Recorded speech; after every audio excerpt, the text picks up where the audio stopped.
Assalamualaikum warahmatullahi wabarakatuh. Innal hamdalillah nahmaduhu wa nasta'inuhu wa nastaghfiruh wa na'udzu billahi min shururi anfusina wa sayyiati a'malina. Man yahdihillahu fala mudilla lahu wa man yudlil fala hadiya lahu. Wa asyhadu an la ilaha illallah wahdahu la syarika lahu wa asyhadu anna Muhammadan 'abduhu wa rasuluh. Salawatullahi wa salamu alaihi wa ala ali baitihi wa ashabihi wa tabi'ina wa man tabi'ahum bi ihsanin ila yaumiddin wa ba'd. Ikhwati fillah, a'azzani Allah wa iyyakum jami'an wa rahimani wa rahimakum. Masih di dalam pembahasan al-bab, yaitu bab ar-raja, dan masuki pada pasal beberapa pemahaman yang keliru tentang arti roja. Roja atau berpengharapan, ia adalah ibadah hati, ibadah qalbi. Dan ibadah roja ini adalah ibadah yang sah, sahih, dan bahkan kita dituntut untuk selalu ada berpengharapan kepada ampunan Allah Subhanahu wa taala dan rahmatnya. Dan ini harus ada di dalam hati setiap hamba. Karena orang yang kehilangan pengharapannya, maka ia akan mudah berputus asa. Namun demikian, roja ini banyak disalahpahami oleh orang-orang. Mereka memahami ar-roja dengan cara yang tidak benar, yang akibatnya mereka terseret kepada kesesatan dan mereka tenggelam di dalam lembah kebinasaan. Ibnu Qayyim rahimahullahu ta'ala di dalam kitabnya Ighatsatul Lahfan juz 2, beliau mengatakan, wa akhrajatil fasaqatu walladzina yattabi'una syahawati al-fusuqa wal isyana fi qalabi raja. Orang-orang yang fasik serta orang-orang yang hanya memperturutkan syahwat, mereka mengeluarkan perbuatan kefasikan, perbuatan kemaksiatan di dalam kemasan pengharapan, dalam kemasan prasangka baik kepada Allah Ta'ala, dalam kemasan yakni tidak berprasangka buruk terhadap maaf Allah. Dan mereka mengatakan menjauhi kemaksiatan dan syahwat ini menghinakan dengan ampunan Allah. Ini orang-orang yang seperti ini banyak. Dan orang-orang yang menjauhi kemaksiatan dan syahwat ini berprasangka buruk kepada Allah. Dan mereka menisbatkan kepada Allah, yakni yang bertentangan dengan kemurahan Allah Subhanahu wa taala dan ampunannya. Maksud dari perkataan Ibnu Qayyim rahimahullahu taala ini, bahwa orang-orang yang fasik, yang mereka berbuat banyak kemaksiatan, banyak berbuat dosa, dan orang-orang yang memperturutkan syahwatnya, mereka ini menganggap orang itu kalau tidak berbuat maksiat, menganggap Allah itu tidak pengampun. Jadi kalau orang itu menjauhi kemaksiatan, berarti dia nggak yakin kalau Allah itu Maha Pemaaf. Jadi mereka memiliki pengharapan roja, tetapi keliru di dalam memahaminya. Sehingga mereka menganggap tidak apa-apa kita bermaksiat. Yang penting kita minta ampun kepada Allah, karena Allah Maha Pengampun. Dan ini pernah benar-benar nyata Ada orang konsultasi, dia ditipu oleh pacarnya dengan mengatakan, tidak apa-apa kita zina. Nanti habis zina kita mandi taubatan, Allah Maha Pengampun. Dan itu betul-betul terjadi dan dilakukan, dan itu diulangi. Karena tadi menganggap bahwa Allah itu Maha Pengampun, ini pengharapan, tetapi pada tempat yang tidak benar. Karena dia menganggap, dan ini banyak orang yang seperti ini, terutama kaum sufi, sehingga menganggap kemaksiatan itu sesuatu yang lumrah, biasa. Nggak apa-apa, Allah Maha Pemaaf. Allah Maha Pengampun. Nanti pada saatnya dia akan taubat. Sehingga tidak ada upaya dari seseorang itu untuk mencegah kemungkaran dan kemaksiatan. Karena kadang mengukur diri mereka dulu, saya juga seperti itu, tapi sekarang sudah enggak.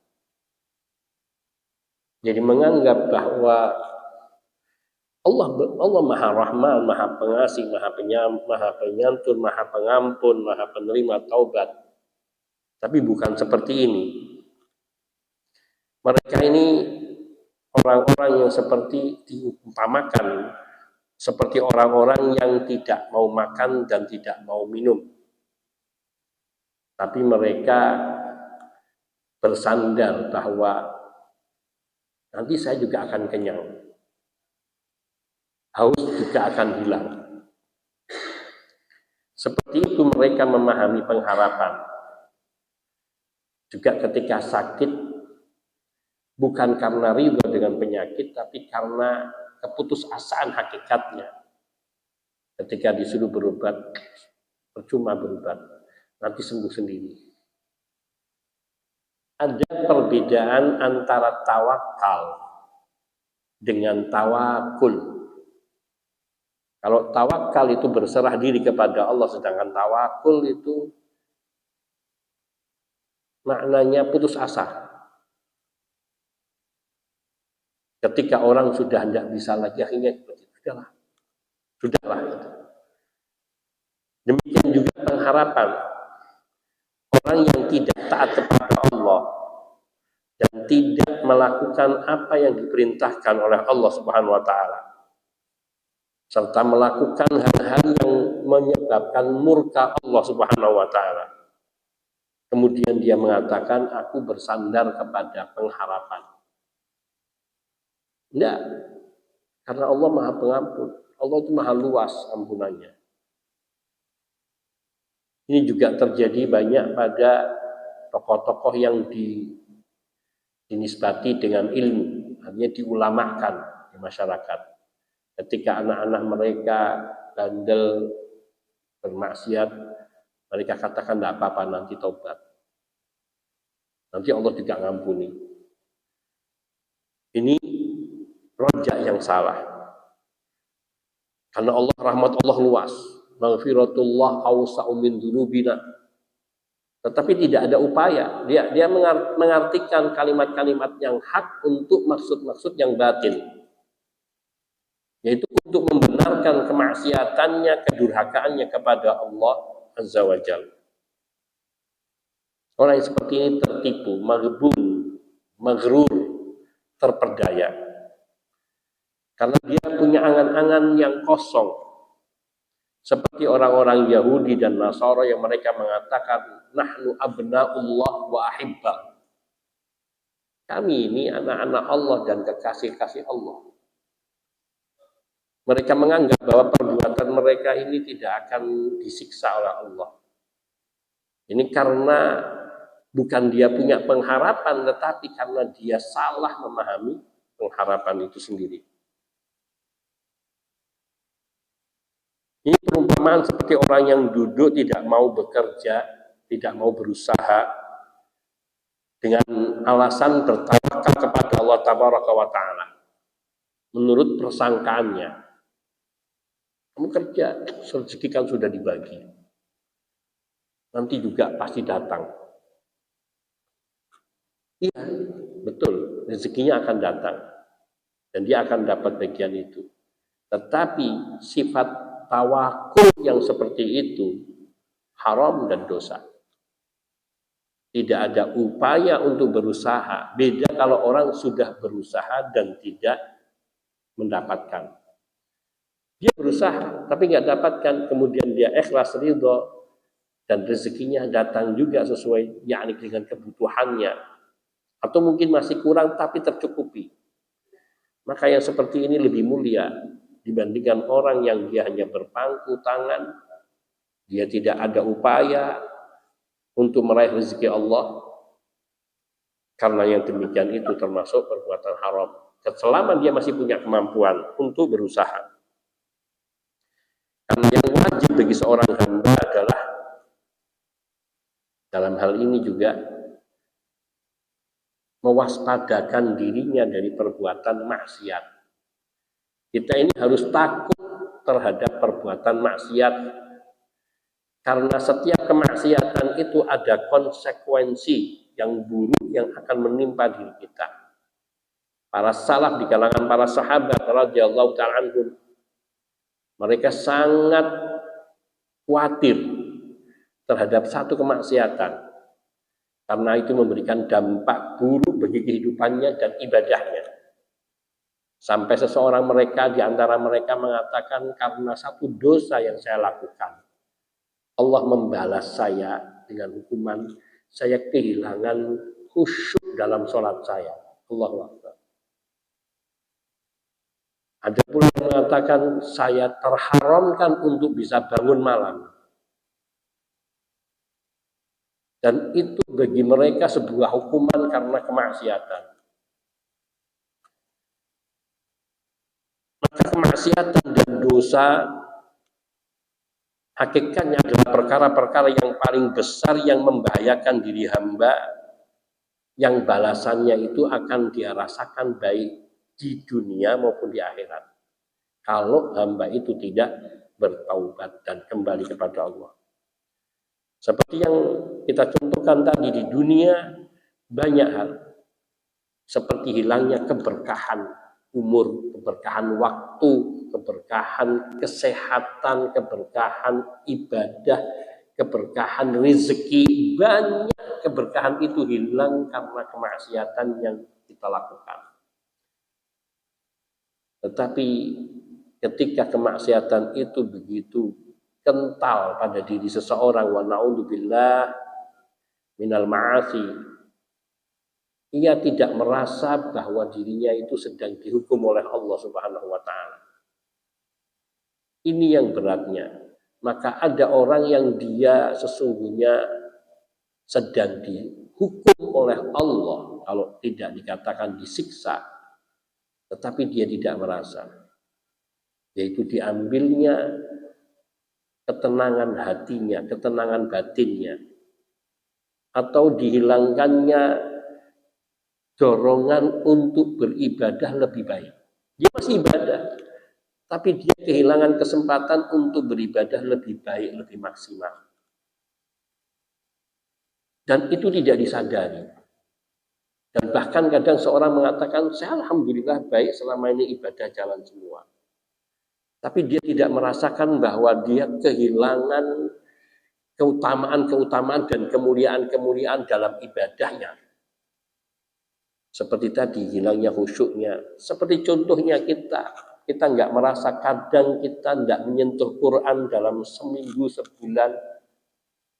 Itu sesungguhnya buah dari dosa yang ada pada kita. Dan balasan itu sesungguhnya sepadan dengan perbuatan kita. Karena al-jaza min jinsil amal. Balasan sesuatu itu sesuai dengan perbuatannya. Atau kadang kita menghafal tapi sulit menghafal. Itu juga hukuman dari dosa yang kita lakukan. Tapi seringkali kita ini tidak menyadari atau kurang menyadari teguran-teguran Allah. Allah masih memberikan teguran yang ringan. Atau kadang kita mengetahui ada sesuatu itu benar baik, tapi hati ini berat untuk mengikuti kebaikan itu, kebenaran itu. Ini juga hukuman hakikatnya. Karena kita tadi berbuat kemaksiatan, kemudian kita mengatakan Allah Maha Pengampun, Allah Maha Luas rahmatnya, tanpa ada kekhawatiran pada dirinya atas kemaksiatan yang dilakukannya.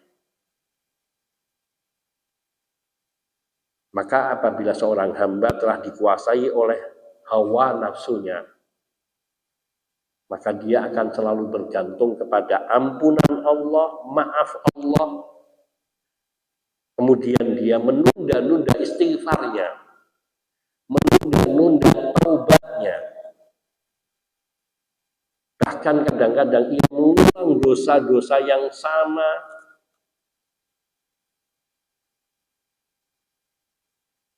Kadang juga dia iringi dengan istighfar, tapi bukan dengan dibarengi dengan hati. Atau kadang-kadang seorang bermaksiat dan beralasan dengan dalil. Oh, ini ada dalilnya. Oh, si fulan boleh. Si ulama fulan membolehkan. Oh, ini tidak apa-apa. Ini juga bagian dari, ada juga yang mereka berhujjahnya dengan takdir. Saya begini sudah takdir saya. Saya sering cerita, karena ini pernah saya alami, ada seorang teman.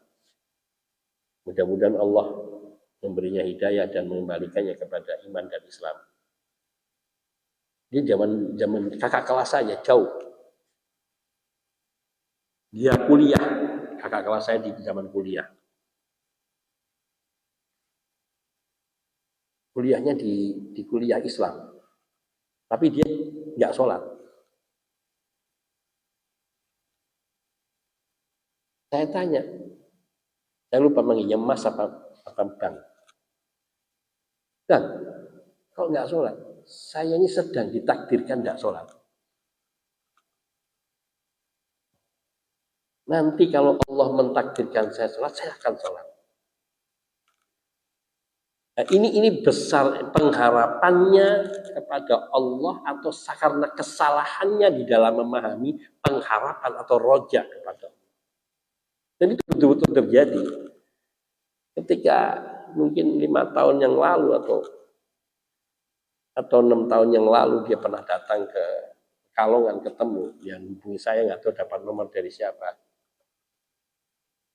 Saya tanya, kamu sudah dapat takdir sholat? Sudah. Artinya kamu sudah ditakdirkan sholat. Oh ya sudah sekarang. Allahu Akbar. Semoga Allah merahmatinya. Dan itu ternyata betul bahwa ada orang bermaksiat dan berhujjah dengan takdir. Karena salah di dalam memahami makna takdir.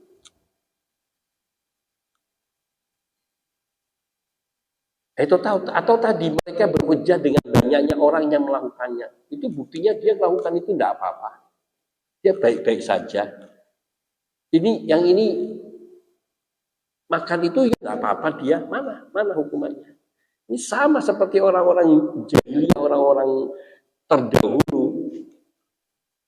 Ketika mereka diingatkan dengan azab Allah, mereka katakan, mana buktinya azab Allah? Kami masih baik-baik saja. Bahkan ada yang menantang, datangkan coba azab Allah, katanya Allah mau mengadab kami. Mereka melakukan keburukan, kejelekan, meninggalkan perintah Allah Tabaraka wa Ta'ala, atau bahkan mereka mengikuti tokoh-tokoh yang menyimpang, sampai orang ngomong bahasa Arab nggak jelas saja dipuja-puja. Bahkan sampai ada yang mengatakan, kalau nanti kamu ditanya man rabbuka, jawab saja Tuhannya dia. Ini kalimat-kalimat kufur yang la ilaha illallah. Tapi tadi, ini karena kemaksiatan, karena kedurhakaan kepada Allah, dan karena kebodohan yang dibuat oleh dirinya. Ada kebodohan yang memang orang itu tidak tahu, kalau diberitahu dia akan mengikutinya. Tapi ada kebodohan yang dia buat, yang dia sengaja tidak ingin tahu dan tidak mau tahu.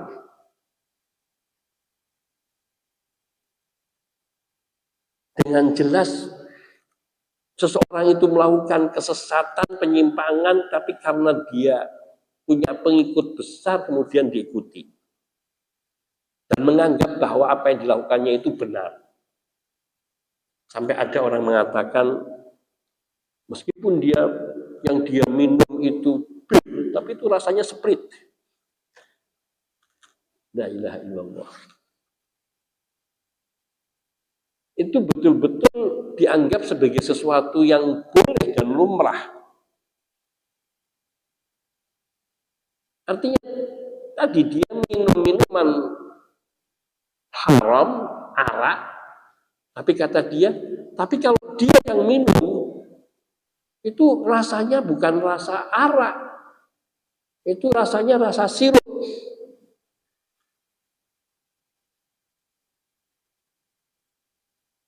Dan menganggap itu boleh sah-sah saja pada beberapa orang. Ada juga yang mereka mengatakan kalau kamu ingin mencapai derajat kewalian, ma'rifat, maka kamu harus bermaksiat dulu kepada Allah. Supaya tumbuh penyesalanmu dan kau bertobat sehingga engkau bisa sampai merasakan nikmatnya ibadah.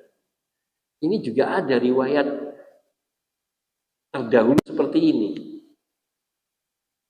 Yang seseorang itu diamanahi kemudian digoda ahli ibadah, akhirnya setan menipu dia dengan menampakkan wujud manusia, lalu dia nginap di rumahnya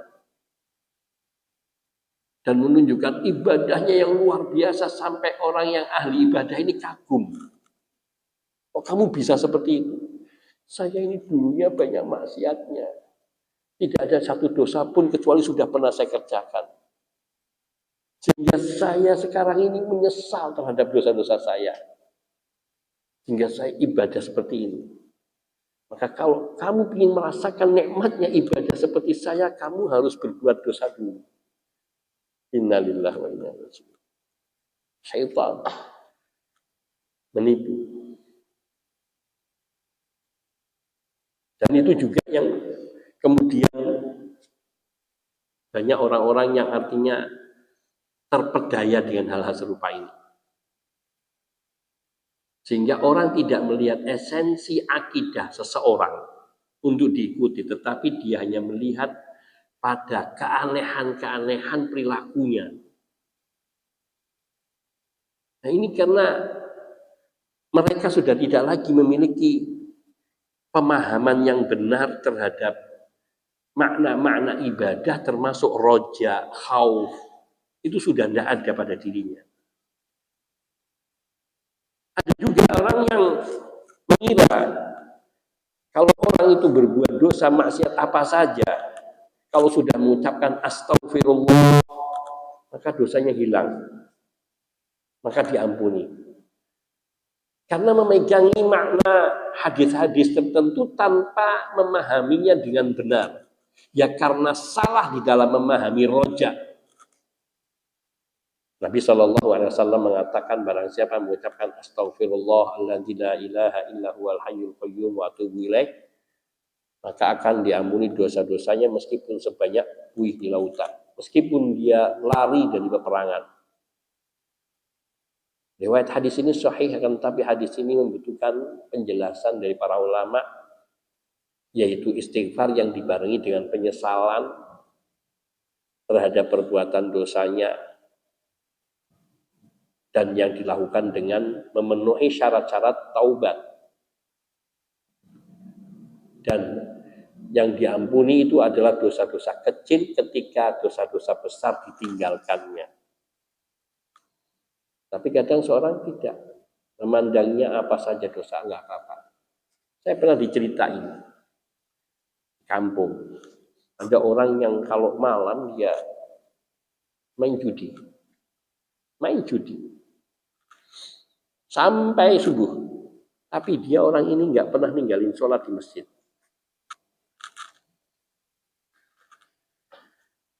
Allahu Akbar. Jamaahnya 5 waktu enggak pernah ketinggalan. Saya tidak tahu apa yang ada dalam benak orang seperti ini. Dan itu betul-betul nyata ada.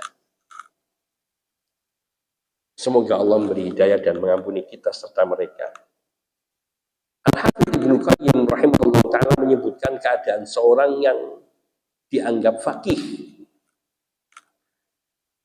Ada dialog antara Ibnu Qayyim dengan orang ini. Faqala, berkata Ibnu Qayyim, qala li rajulun minal muntasibina al-fiqh. Ada orang yang termasuk disebut sebagai orang yang faqih, yang berilmu, ia berkata kepadaku, ana af'alu ma af'al. Saya melakukan segala apa yang ingin saya lakukan.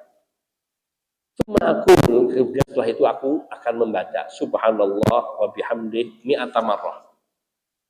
Saya akan baca subhanallah bihamdih 100 kali. Maka dosa-dosaku itu akan diampuni seluruhnya. Kama shahha anin Nabi sallallahu alaihi wa alihi wasallam annahu qala, sebagaimana ada hadis yang sahih di mana Nabi sallallahu alaihi wa alihi wasallam bersabda, man qala fi yaumin mi'ata marrah, barang siapa yang dalam satu hari dia membaca 100 kali subhanallah wa bihamdih, subhanallah bihamdi, subhanallah bihamdi 100 kali, khatayahu walau kanat misal zabadil bahari, maka akan diampuni dosa-dosanya, kesalahan-kesalahannya meskipun sebanyak sampah di lautan. Ini kata Ibnu Qayyim bercerita kepada orang yang dia faqih. Saya ingat zaman kuliah mereka mengatakan orang yang ahli fikih itu lebih berani berbuat dosa daripada orang yang tidak ahli fikih. Saya tanya, loh kok bisa? Karena dia tahu kalau berbuat dosa itu ada tebusannya. Taubat, istighfar. La haula wala quwwata illa billah. Karena dia memahami dalil apa adanya tanpa memadukan dengan dalil-dalil lain, karena hakikatnya dalil-dalil di dalam agama ini tidak masing-masingnya tidak bisa berdiri sendiri tapi terkait dengan dalil yang lain. Satu dengan yang lain itu saling menjelaskan, saling melengkapi. Oleh karena itu kita butuh para ulama.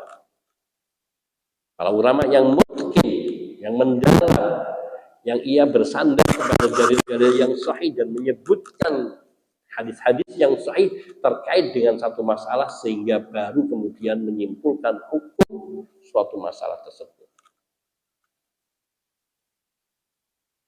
Ya tadi seperti orang mengatakan bahwa seorang yang ahli fikih, tapi ini maksudnya ahli fikih bukan dalam pengertian yang syar'i, yang hanya dalam pandangan manusia, dia kuliah di kuliah syariah. Nah, sepertinya ahli fikih, ahli syariah. Sehingga dia mengetahui hukum. Dia mengetahui bahwa dosa apapun akan diampuni kalau orang itu bertaubat. Betul, kalimat ini betul, tidak salah. Innallaha yaghfiru dzunuba jami'an. Sungguhnya Allah mengampuni semua dosa, yakni ketika mereka bertobat. Namun apa syarat-syarat sahnya tobat atau syarat diterimanya taubat? Dan bagaimana kondisi taubat yang diterima oleh Allah Subhanahu wa taala? Ini yang kemudian terabaikan. Beda dengan orang yang masih di dalam kekuasaan hawa nafsu yang sehingga dia berulang kali berusaha bertaubat dan terjatuh lagi. Beda kondisinya dengan orang yang dia dengan sadar dan sengaja melakukan kemaksiatan karena dia tahu bahwa dia nanti bisa bertaubat. Bila kemaksiatan ini kecil saja itu sudah berbahaya, karena kata Nabi Shallallahu Alaihi Wasallam bahwa dosa besar itu berawal bertolak dari dosa kecil. Nabi mengumpamakan bahwa gunung itu asalnya dari kerikil yang ditumpuk-tumpuk sehingga lama-lama menggunung. Innal kabaira minas shaghair. Bahwa dosa-dosa besar itu berawal dari dosa-dosa kecil. Kemudian min ahli Makkah marah. Suatu kali ada seorang penduduk Mekah yang berkata kepadaku, kata Ibnu Qayyim, dia mengatakan, nahnu, kami, yakni ahlu Makkah, penduduk Makkah, ahaduna fa'ala ma fa'ala igtasal wa tafa bil baiti usbu'an, yakni sab'ata usbu'an, maknanya sab'ata ashwat, fa inna dzalika yakfi fi mahwi jinayatihi wa dzambihi. Kata orang ini kepada Ibnu Qayyim, sungguhnya seorang dari kami, dari penduduk Makkah ini, apabila dia melakukan satu dosa, idza fa'ala ma fa'al, melakukan satu dosa apa saja, ightasala, maka dia akan mandi. Wa tafa bil baiti usbu'an, kemudian dia akan tawaf mengelilingi Ka'bah 7 kali, sab'ata ashwat. Apa kata beliau? Fa inna dzalika yakfi fi mahwi jinayatihi wa dzambi, karena hal itu akan mencukupkan bagi dirinya untuk menghapuskan dosa-dosanya dan kemaksiatannya. Jadi mereka rajin seperti tadi, orang yang dia berjudi tapi rajin sholat berjamaah karena memahami hadis Nabi, mungkin bahwa antara sholat fardu yang satu sampai dengan sholat fardu berikutnya itu mukaffiratun lima bainiha. Sholat duhur bermaksiat setelah itu. Nanti sholat asar terhapuskan dosanya. Nanti habis sholat asar maksiat lagi, sholat maghrib dihapuskan lagi dosanya. Seperti itu terus dalam benaknya sehingga dia nggak pernah berhenti bermaksiat. Naudzubillah. Sehingga seolah-olah itulah amalan orang-orang soleh terdahulu. Waliyadzubillah. Kemudian ada juga orang yang berkata kepadaku, kata Ibnu Qayyim, ada lagi yang berkata kepadaku, qad shahha 'an Nabi sallallahu alaihi wasallam annahu qala, sungguh telah terdapat hadis yang sahih dari Nabi sallallahu alaihi wasallam bahwasanya beliau bersabda, aznaba 'abdun dzamban faqala bi asabtu dzamban faghfirhu li fa ghafara. Kata Nabi sallallahu alaihi wasallam dalam hadis yang sahih yang diriwayatkan oleh Imam Bukhari dan Muslim dari hadisnya Abu Hurairah radhiyallahu ta'ala, beliau bersabda, seseorang hamba ia berbuat maksiat, berbuat dosa, lalu ia berkata, wahai Rabbku, aku telah berbuat dosa, ampunilah dosa-dosaku. Maka Allah mengampuninya. Faghfara. Masya Allah, kemudian dia tinggal untuk waktu yang hanya Allah yang mengetahui, yang menghendakinya. Kemudian dia berbuat dosa lagi. Faqala, ia berkata lagi, Rabbi asabtu dzamban faghfirhu li, wahai Rabbku, aku sungguh telah berbuat dosa, maka ampunilah dosaku. Faghfaralah, Allah pun mengampuninya. Kemudian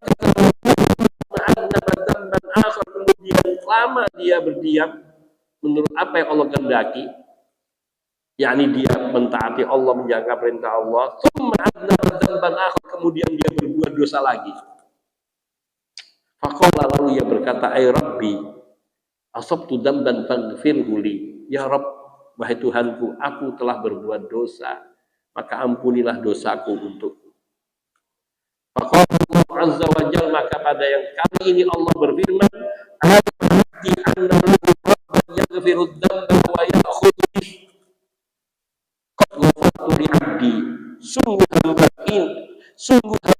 ini tahu bahwa dia punya Tuhan yang mengampuni dosa dan juga menyiksa karena dosa. Aku telah ampuni dosa hambaku. Maka silahkan dia berbuat sesukanya, sekehendaknya. Hadis ini sahih, riwayat Imam Bukhari dan Muslim dari hadisnya Abu Hurairah. Kemudian dia berkata, "Ana la asyukku anna li rabban yaghfiru dzamba wa ya'khudhu bihi." Aku sama sekali tidak ragu bahwa aku ini punya Tuhan yang mengampuni semua dosa dan juga menyiksa karenanya.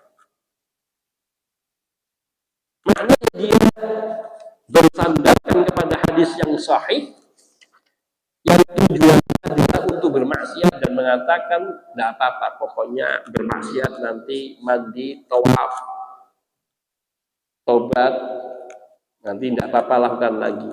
Padahal hakikatnya makna hadis ini, orang itu sudah berusaha menjadi baik kemudian tergelincir lagi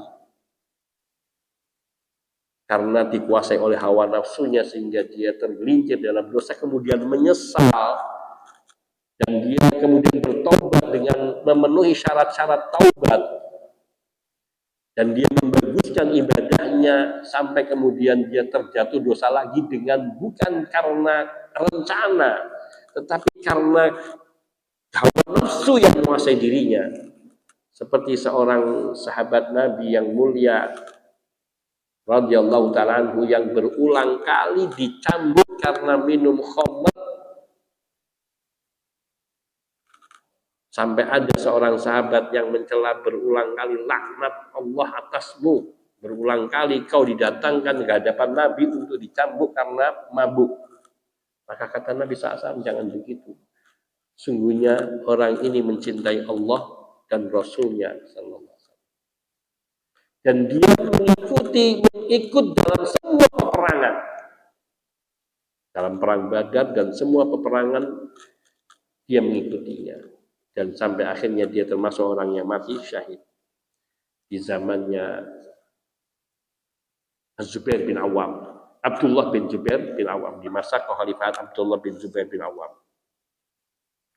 Maka orang tadi yang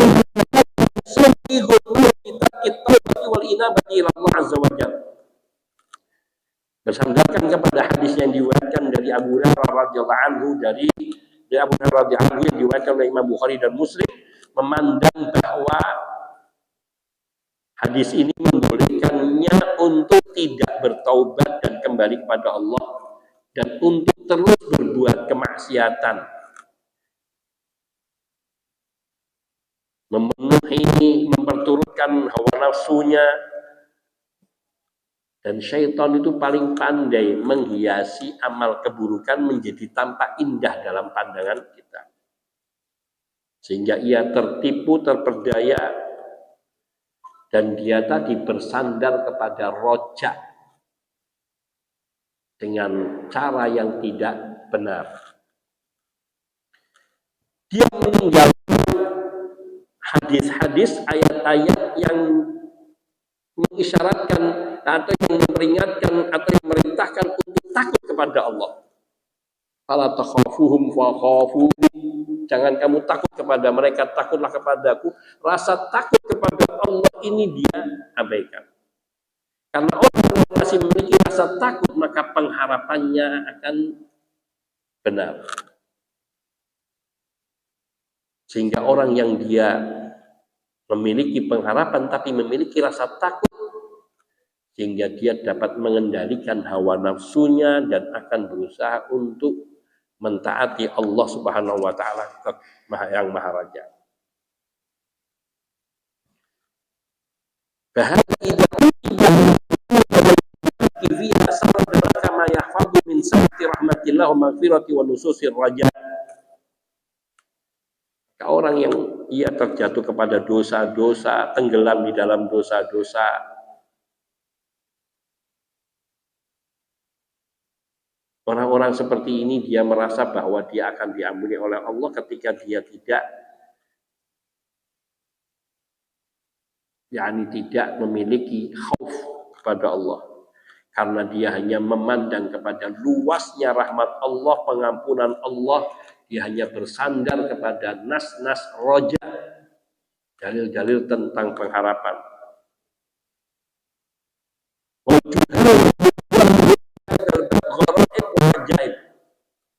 Orang-orang yang jahil terhadap din, termasuk di dalam hal ini terhadap roja, dan orang-orang yang ia hanya memperturutkan hawa nafsunya dalam bab roja, mereka memiliki hal-hal yang menakjubkan, kisah-kisah yang aneh, ganjil. Seperti perkataan seorang di antara mereka, wa katsir mastata'ta minal khataya idza kana al-qudumu ala karimi. Apa dia katakan dalam bait syair? Banyak-banyaklah kamu melakukan kesalahan dan dosa sebisamu. Idza kana al-qudumu ala karimin, kalau kamu itu tahu mendatangi yang Maha Pemurah. Artinya kalau kamu tahu Allah itu Maha Pemurah, sudah silakan kau berbuat dosa apa saja, nanti kamu minta tobat dan Allah akan mengampuni. Yang mengatakan at-tanazzuh jahlun bi sa'ati afwillahi azza wa jalla. Menjauhi dosa itu bentuk kebodohan, ketidaktahuan terhadap luasnya maaf Allah. Saya ulangi, orang yang menjauhi dosa, ini pernyataan mereka, orang yang menjauhi dosa itu bodoh karena dia tidak tahu luasnya maaf Allah, luasnya ampunan Allah. Ini karena salah memahami roja. Ini kalimat-kalimat serupa ini meskipun tidak persis redaksinya, tapi maknanya yang seperti ini banyak diungkapkan lagi, apalagi di zaman sosmed yang begitu bebas. Dalam ibadah-ibadah mereka begitu gampang meremehkan, sehingga seseorang misalnya yang kita maklumi sholat taraweh dalam rakaat yang 23 hanya dalam 17 menit atau 7 menit.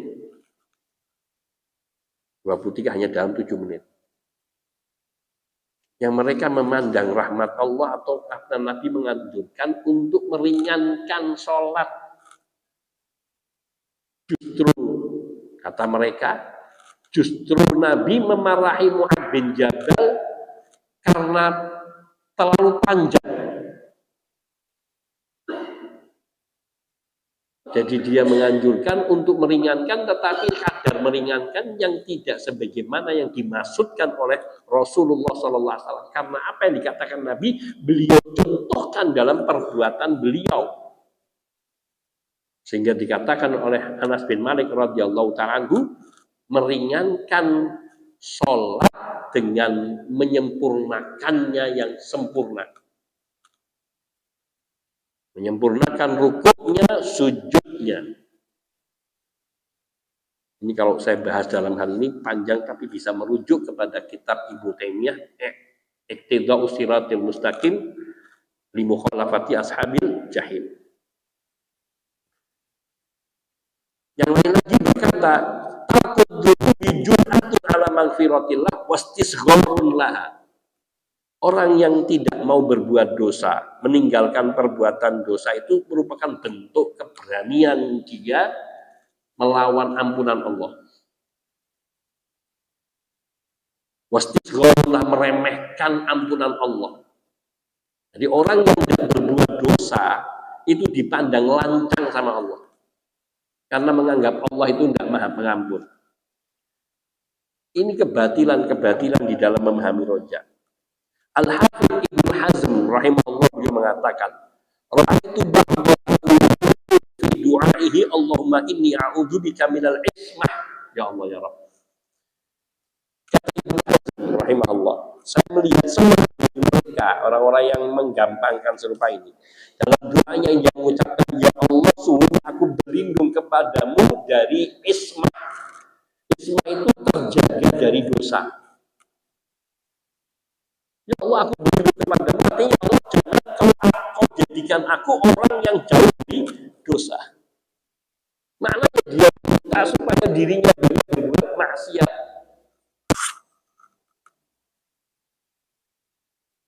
Ini saja dulu. Wah, insya Allah nanti ada pembahasan ini masih agak panjang. Pemahaman-pemahaman yang keliru terhadap roja, terhadap makna pengharapan kepada Allah Subhanahu wa Ta'ala. Bukan dia tidak punya pengharapan, dia memahami pengharapan yang salah. Sehingga akhirnya dia tenggelam di dalam dosa-dosa. Hadza wa naktafi wa sallallahu wasallam ala nabiyyina Muhammadin wa alihi wa sahbihi ajma'in walhamdulillahi rabbil alamin. Subhanakallahumma bihamdika asyhadu an la ilaha illa anta astaghfiruka wa atubu ilaik. Assalamualaikum warahmatullahi wabarakatuh.